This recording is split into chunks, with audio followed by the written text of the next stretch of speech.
BSF কোন সীমান্তরক্ষী বাহিনী নয়, সেটি একটি খুনি বাহিনীতে পরিণত হয়েছে। বাংলাদেশের মানুষকে খুন করাই কেন তার একমাত্র দায়িত্ব। আমরা আপনাদের চুয়াডাঙ্গায় এসেছি,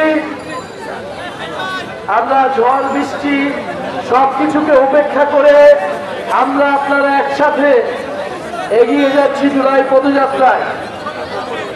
কেউ চুয়াডাঙ্গাবাসী, আমরা 2024-এ আপনারা জানেন যে একটা রক্তক্ষয়ী গণ অভ্যুত্থানের মধ্য দিয়ে স্বৈরাচারী হাসিনা সরকারের পতন ঘটেছিল।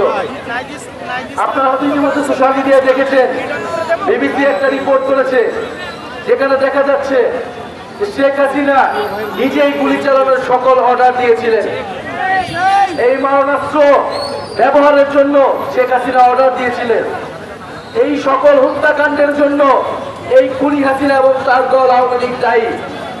এবং এই খুনি হাসিনা এখন ভারতে অবস্থানরত আছে। ভারত সরকার গণহত্যাকারী সন্ত্রাসী ফ্যাসিস্ট সংগঠনের নেতা কর্মীদের নিজ দেশে আশ্রয় দিয়েছে। এবং আমরা আরো দুঃখের সাথে বলতে চাই যে চুয়াডাঙ্গা সহ বাংলাদেশের সীমান্তবর্তী এলাকায় এই যে গত 54 বছর ধরে সীমান্তে মানুষ হত্যা হচ্ছে, নিরপরাধ বাংলাদেশি মানুষদেরকে, কৃষকদেরকে হত্যা করা হচ্ছে। আমরা চুয়াডাঙ্গার দর্শনা উপজেলার এক কৃষকের কথা শুনতে পেলাম, 7 দিন আগে সীমান্তে তাকে হত্যা করা হয়েছিল, 7 দিন পরে তার লাশ ফেরত দিয়েছে। বিএসএফ কোন সীমান্তরক্ষী বাহিনী নয়, সেটি একটি খুনি বাহিনীতে পরিণত হয়েছে।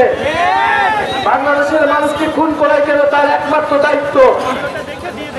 আমরা বলতে চাই, গত 54 বছর ধরে বাংলাদেশের মানুষজন, বাংলাদেশের জনগণ, বাংলাদেশের নাগরিকরা গোলামীর জীবন যাপন করতে হয়েছিল।